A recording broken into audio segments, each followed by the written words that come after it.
Assalamualaikum warahmatullahi wabarakatuh. Perkenalkan, nama saya Siti Arsanovianti dari kelas PTIK 2D. Di sini saya akan mempresentasikan atau sedikit menjelaskan topik mengenai diksi. Kita langsung saja ke pembahasannya. Di sini ada poin yang akan kita bahas, yaitu yang pertama, pengertian diksi, fungsi diksi, jenis-jenis diksi, syarat-syarat diksi, dan juga yang terakhir contoh diksi. Kita langsung aja ke materi intinya. Di sini ada pengertian diksi. Pengertian diksi itu pilihan kata di dalam tulisan yang digunakan untuk menggambarkan sebuah cerita atau memberi makna sesuai dengan keinginan penulis, mengungkapkan gagasan atau menceritakan peristiwa. Diksi juga meliputi persoalan gaya bahasa, ungkapan-ungkapan. Nah, karena diksi itu sangat penting untuk membantu lawan bicara atau pembaca bisa lebih mudah memahami pesan yang disampaikan. Pemilihan diksi pun sangat penting, harus tepat dan lazim. Karena kalau misalkan pemilihan diksi yang tidak tepat bisa menyebabkan perbedaan makna dan pesan penulis tidak akan tersampaikan. Selanjutnya, di sini ada pengertian diksi menurut para ahli. Yang pertama itu menurut Goris Kerab. Goris Kerab berpendapat bahwa diksi itu merupakan pilihan kata-kata yang digunakan untuk menyampaikan suatu gagasan, pengungkapan yang tepat, dan gaya penyampaian kata yang lebih baik. Yang kedua itu dari ahli Susilo Mansuruddin. Dia berpendapat bahwa diksi itu pemakaian atau pemilihan diksi yang tepat, benar, dan cermat bisa membantu memberi nilai pada suatu kata. Selanjutnya, menurut Widya Martaya, dia berpendapat bahwa diksi itu kemampuan seseorang dalam membedakan suatu nuansa-nuansa makna secara tepat dengan gagasan yang disampaikan. Dan yang terakhir itu dari Andre, penggunaan kata yang sesuai dalam mewakili pemikiran dan perawatan yang ingin disampaikan dalam suatu pola kalimat tertentu. Selanjutnya itu poin dari fungsi dan syarat diksi. Kita bahas yang fungsinya dulu, yaitu yang ke-1, membantu pembaca memahami pesan karya sastra. Nah, di sini itu bisa membantu pembaca memahami pesan karya sastra, maksudnya pemilihan diksi yang tepat dalam penulisan karya sastra bisa membuat orang yang membaca lebih mudah memahami pesan yang ingin disampaikan oleh penulis atau pengarang melalui hasil tulisannya. Yang kedua itu komunikasi yang efektif. Maksudnya di sini itu pemahaman yang baik dalam penggunaan atau pemilihan diksi sangat penting agar tercipta suatu komunikasi yang efektif dan efisien. Yang ketiga, bentuk ekspresi. Bentuk ekspresi ini adalah istilah yang merujuk pada sesuatu yang memperlihatkan perasaan seseorang, karena mengekspresikan perasaan tidak hanya melalui mimik wajah, tetapi juga kata-kata dalam tulisan atau ketika berbicara, sehingga penggunaan diksi yang baik dan benar itu sangat bisa membantu kita berkomunikasi dengan efektif. Maksudnya bentuk ekspresi yang baik. Terus yang terakhir itu hiburan ya. Hiburan itu bisa berupa permainan, video, film, musik, opera, drama, atau juga kalau misalkan dalam di sini itu tulisan karya sastra. Terus selanjutnya syarat-syarat diksi. Yang pertama itu penggunaan kata denotasi dan konotasi yang tepat. Kata konotasi di sini adalah diksi yang memiliki makna tidak murni atau perasaan yang sifatnya pribadi. Sedangkan untuk denotatif itu diksi yang memiliki makna objektif tanpa membawa perasaan tertentu dan murni. Yang kedua itu penggunaan kata sinonim. Pasti kalian sudah tahu apa itu sinonim. Sinonim itu dua kata yang memiliki kesamaan makna. Terus yang ketiga, kemampuan membedakan kata-kata yang memiliki ejaan yang sama. karena kata-kata yang ejanya sama ini bisa memiliki makna yang berbeda tergantung pada penggunaannya dalam suatu kalimat. Yang selanjutnya itu penggunaan kata kerja pada kata yang idiomatis. Idiomatis itu makna kata atau rangkaian kata yang menyimpang atau berbeda dengan makna dari kata-kata pembangunannya. Selanjutnya, kemampuan membedakan kata khusus dan umum dalam tulisan. Kata khusus itu maksudnya yang dipakai dalam penyusunan kalimat yang memiliki makna terbatas, lebih spesifik dan sempit. Sedangkan untuk kata umum itu kata yang digunakan dalam penyusunan kalimat dengan makna lebih luas dan cakupannya lebar. Yang terakhir itu memperhatikan pemilihan kata yang tepat dalam tulisan. Pemilihan kata sama halnya dengan pemilihan diksi yang digunakan untuk menyampaikan suatu gagasan, pengungkapan yang tepat, dan gaya penyampaian kata yang lebih baik serta sesuai situasi.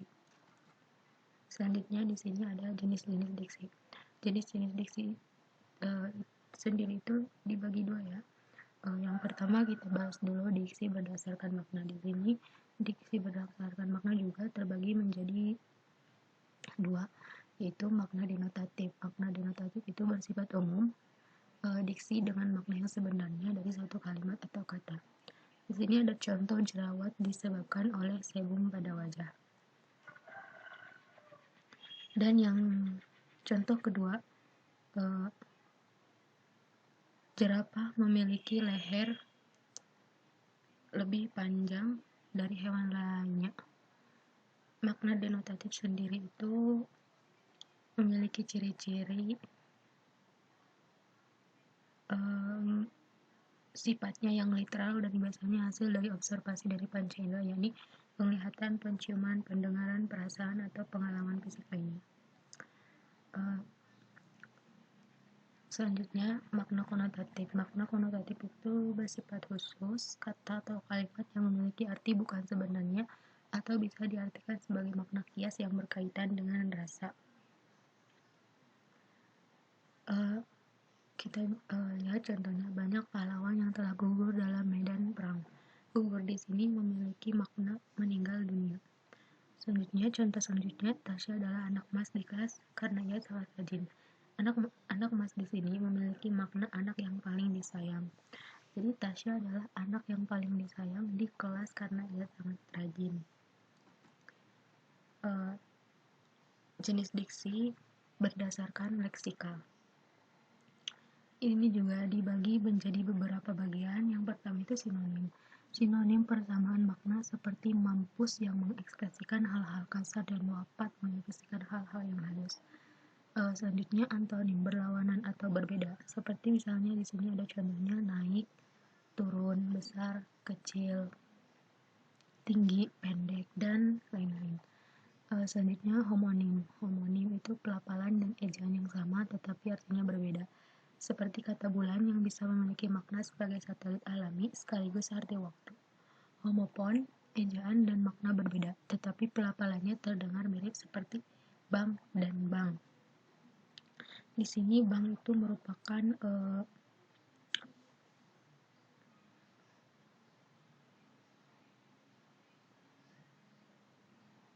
homograf, kata yang memiliki lafal dan arti berbeda tetapi ejaannya sama. Contohnya, makanan kesukaan Karin adalah tahu goreng dan Karin tidak tahu kalau hari ini ia libur. Dalam hal ini, tahu memiliki ejaan yang sama tetapi bunyi dan maknanya berbeda. Selanjutnya, polisemi, kata atau frasa yang memiliki lebih dari satu arti. Contoh, orang yang menabung di bank akan mendapatkan bunga, dan Karin adalah bunga desa yang jadi incaran semua pria. Dalam hal ini, kata bunga memiliki banyak makna baik sebagai keuntungan, kecantikan, atau sebuah tanaman. Hipernim, diksi yang mewakili banyak kata lainnya atau mencakup makna kata lainnya. Contoh kata sempurna yang bisa memiliki arti baik, bagus, luar biasa, dan lainnya. Selanjutnya, yang terakhir itu hiponim, diksi yang bisa terwakili oleh kata hipernim. Contoh, binatang liar di kebun binatang meliputi singa, ular, gajah, dan lainnya.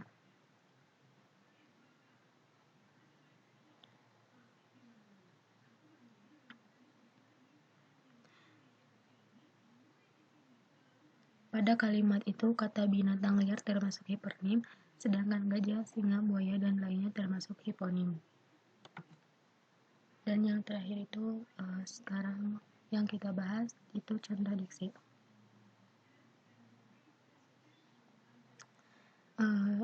Yang pertama, Randy sudah menjadi tangan kanan Andin selama 5 tahun. Tangan kanan di sini maksudnya diksi yang memiliki arti sebagai orang kepercayaan. Jadi kalau misalkan kita baca dengan arti yang sebenarnya itu, Randy sudah menjadi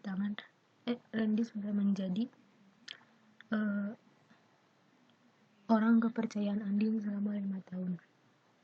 Contoh kedua, Rudy memilih mengulas usaha sapi perah milik ayahnya setelah lulus SMA. Sapi perah memiliki makna yang murni dalam kalimat ini karena yakni sapi yang memang diternakan dan diperah susunya. Contoh yang ketiga, Alika adalah anak yang paling pandai di sekolahnya dan Naura adalah anak yang paling pintar di kelas. Pandai dan pintar adalah dua kata dengan ejaan berbeda, tetapi memiliki kesamaan makna. Selanjutnya, Intan sangat gemar pergi hedon dengan temannya hingga boros, sedangkan Siska adiknya adalah anak yang hemat dan gemar menabung. Boros dan hemat adalah dua kata yang memiliki makna saling berlawanan. Yang terakhir itu, sebelum berangkat apel pagi, saya selalu menyempatkan diri untuk sarapan buah apel. Apel adalah kata yang memiliki ejaan sama, tetapi pelafalan dan maknanya berbeda. Mungkin itu saja sedikit penjelasan mengenai diksi.